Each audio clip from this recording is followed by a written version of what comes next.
ॐ भूर्भुवः स्वः तत्सवितुर्वरेण्यं भर्गो देवस्य धीमहि धियो यो नः प्रचोदयात्।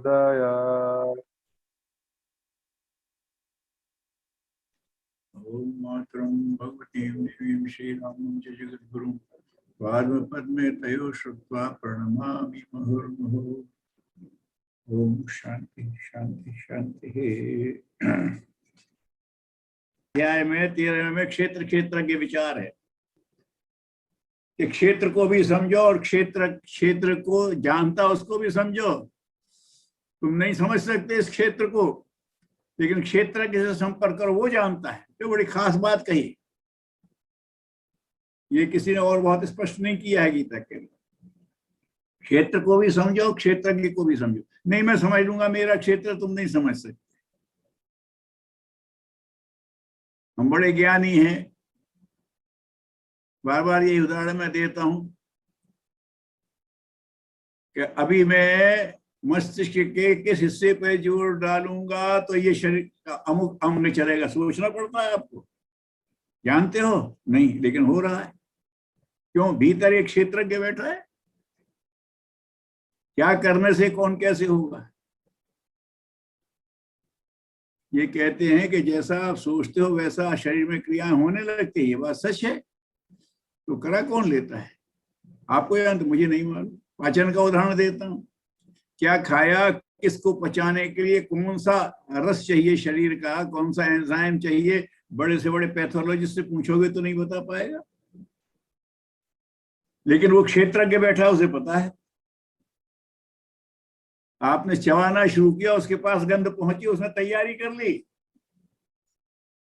वो सेक्रेशन हो जाएगा अंदर पेट में जाते। यहीं से इतना सावधान है वो। तो ये शरीर क्षेत्र है और इसको जानने वाला एक क्षेत्र के भी अंदर बैठा, उससे करो संपर्क तो समझ लोगे। तुम नहीं समझ, स्थूल अपनी स्थूल बुद्धि से पकड़ में आएगा नहीं तुम्हारे। तो आगे जो है 13वां अध्याय है, तो इसमें क्षेत्र क्षेत्र के विचार कहा है। ऐसे इसमें क्षेत्र क्षेत्र का भी ध्यान है और ज्ञान सहित प्रकृति पुरुष का ही बताया है। क्षेत्रज्ञ कौन है? पुरुष। और क्षेत्र कौन है? प्रकृति। तो विराट में शरीर के अंदर हमारा ये शरीर क्षेत्र है और हमारा आत्मचेतना क्षेत्रज्ञ है। और विराट में तो प्रकृति क्षेत्र है और उसको जानने वाला पुरुष क्षेत्रज्ञ है। तो ये दोनों का इसमें भी आगे वर्णन मिलेगा। चलते हैं आगे 13वें में। भगवान उवाच इदम शरीरम कौन्तेय क्षेत्रमित्यभिधत्ते इदम शरीरम कौन्तेय क्षेत्रम इति अभिधीयते। ये शरीर ही क्षेत्र है, ऐसी धारणा है। ऐसी धारणा करनी चाहिए, ऐसी धारणा करो। एतत् यह वेत्ति तम प्राहु क्षेत्रज्ञ इति तद्विदः। और ये जो क्षेत्र है, इसको जो समझता है वो क्षेत्रज्ञ है। हम तो समझते मैं शरीर हूं और शरीर नहीं हूं, ये तो क्षेत्र है, क्षेत्रज्ञ अलग है। तो इसको कहते हैं क्षेत्र से नामा जाता है। और जो इसको क्षेत्रज्ञ नाम से जानने वाले, जो इसको जानता है वो क्षेत्रज्ञ है। कहाँ से क्या कैसे होगा, कौन सी चीजें, मैंने आपसे बताया ना। आपने लिया, थक गए, और भीतर उसने एक छोड़ा और एक आपने जमाई लिए और साफ फ्रेश हो गए। ये किसने किया? वो क्षेत्रज्ञ करवा रहा है।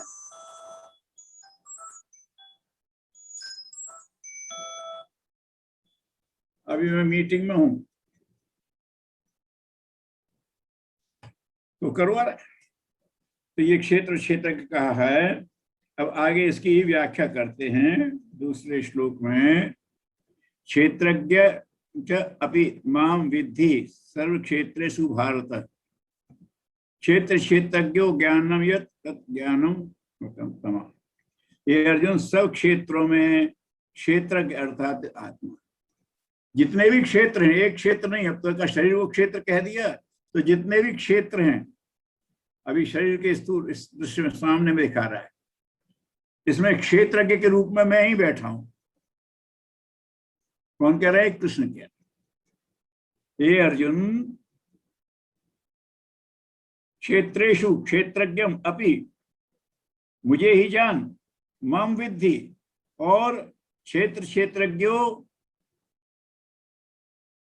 क्षेत्र कौन और क्षेत्रज्ञ कौन है? जो तत्व जानता है वह ज्ञान है। असली ज्ञान वो है जो क्षेत्र को समझ ले और क्षेत्र को समझ ले। दुनिया भर का ज्ञान है तो ये सब उलझाता रहेगा वह। ये अंतरंग का ज्ञान के क्षेत्र क्या है और क्षेत्र क्या है, इसको जो समझ लेता है वही सही ज्ञान है। मतलब क्षेत्र तुम्हारा शरीर है, क्षेत्रज्ञ मैं हूं, और अगर तुम समझते हो कि क्षेत्र क्या हो क्षेत्रज्ञ क्या है, दोनों को सही से समझ रहे हो तो तुम सच ज्ञान है तुम्हारे पास। और है, समझो इस बात को। आगे इसको बताते हैं, ये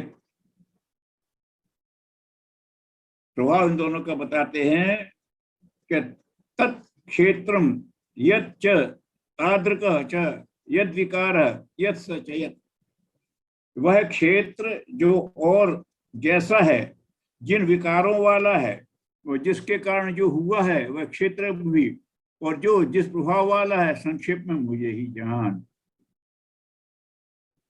कि ये जो है, जो शरीर जैसा भी है, उसमें जो विकार हैं, और इसको जानने वाला जो क्षेत्रज्ञ है, वो सब मैं ही हूं, ऐसा समझ ले।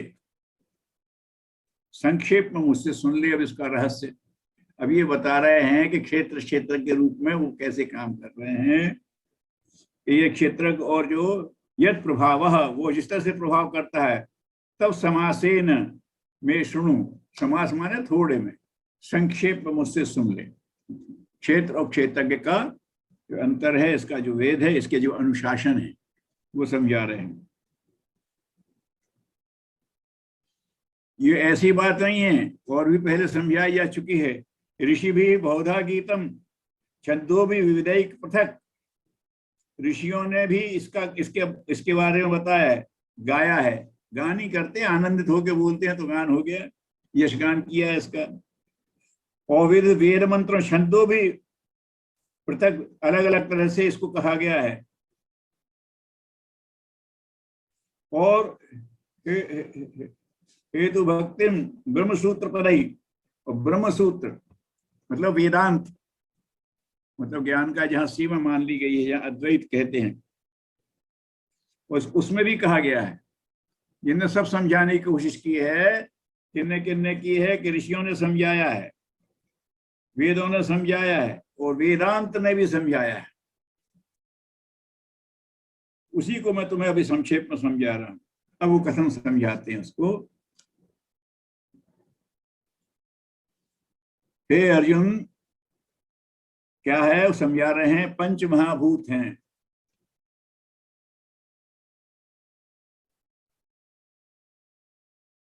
और मूल प्रकृति भी है, वो 10 इंद्रियां हैं, 5 ज्ञानेंद्रियां हैं, उससे संबंध विषय हैं, इंद्रिय गोचरा। अब इसको समझ लीजिए। 5 तत्व, आकाश सबसे सूक्ष्म, फिर वायु, फिर अग्नि, जल और पृथ्वी।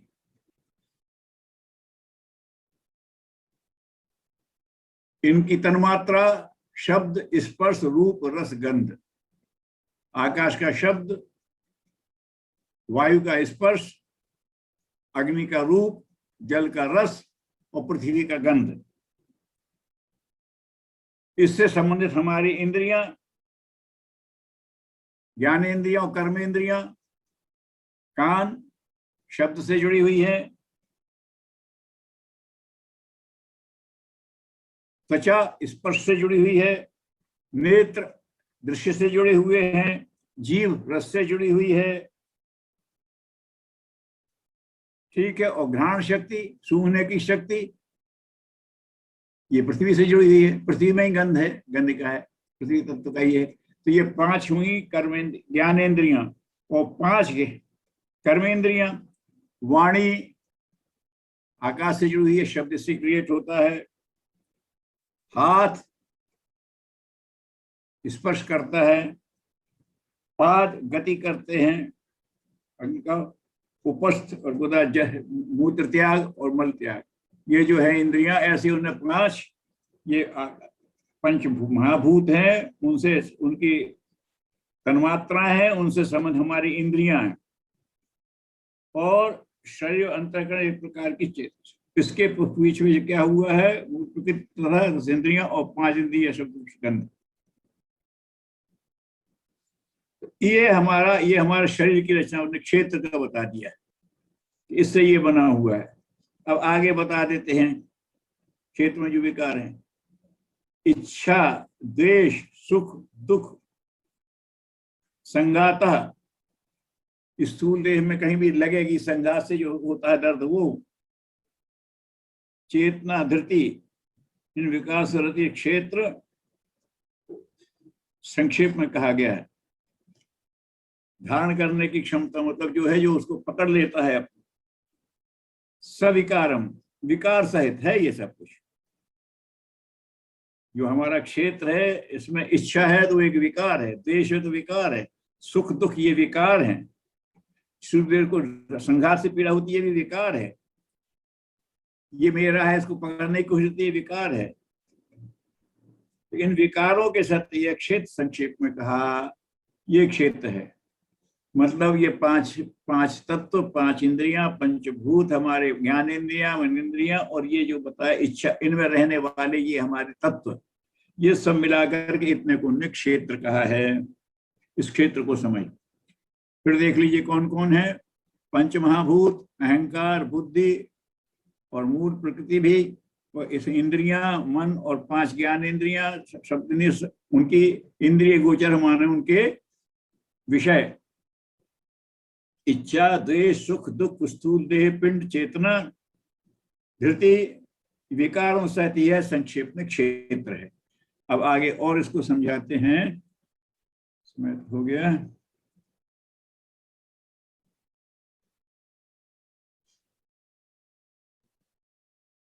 अब इसके अलग अलग गुण हैं इससे संबंधित। अमानित्वम,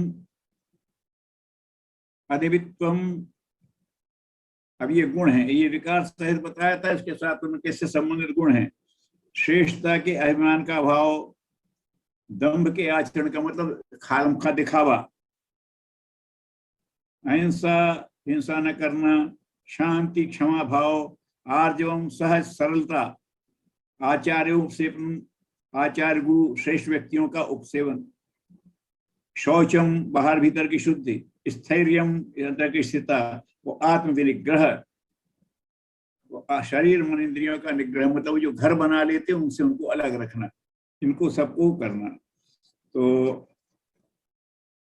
बस 8वां तक कहते हैं, इस लोक परलोक में संपूर्ण भोगों में आसक्ति का अभाव, वो अहंकार का भी अभाव, जरा मृत्यु, जरा और रोग आदि में सुख दोषों का भाव बाहर करना। तो ये वो अब आगे ये लंबा जा रहा है उसमें कि ये जो हम अपने कह रहे हैं क्षेत्र का ये विचार है कि अब ये क्षेत्र के तार पर पहुंचना है तो किन किन विकारों से मुक्त होना पड़ेगा, ये आगे समझाया है। अभी यहीं 7वें 8वें तक ही समाप्त कर देते हैं, समय हो गया है। इतनी जो 10 मिनट समय है उसमें अपनी थोड़ी चर्चा करेंगे, उसके बाद समापन कर देंगे, क्योंकि ये जो अभी कई श्लोकों तक लंबा गया है ये बात, ये सब चीजें हैं कि ये इसमें जो विकारों से होना और गुणों को धारण करना क्षेत्र के क्रम में उन्होंने समझाया है, समय साध्य है, इसलिए अब इसको यहीं पर छोड़ देते हैं। 7वें 8वें तक अभी आज चर्चा की है, 13वें अध्याय में, उससे आगे की आगे चर्चा करेंगे। ओम द्यौ शांतिरंतरिक्षं शांति पृथ्वी शांतिरापः शांतिरौषधयः शांति वनस्पतयः शांतिर्विश्वे देवाः शांतिर्ब्रह्म शांति सर्वगं शांति शांतिरेव शांति सामा शांतिरेधि। ओम शांति शांति शांति सर्वारिष्ट शांतिर्भवतु। प्रणाम।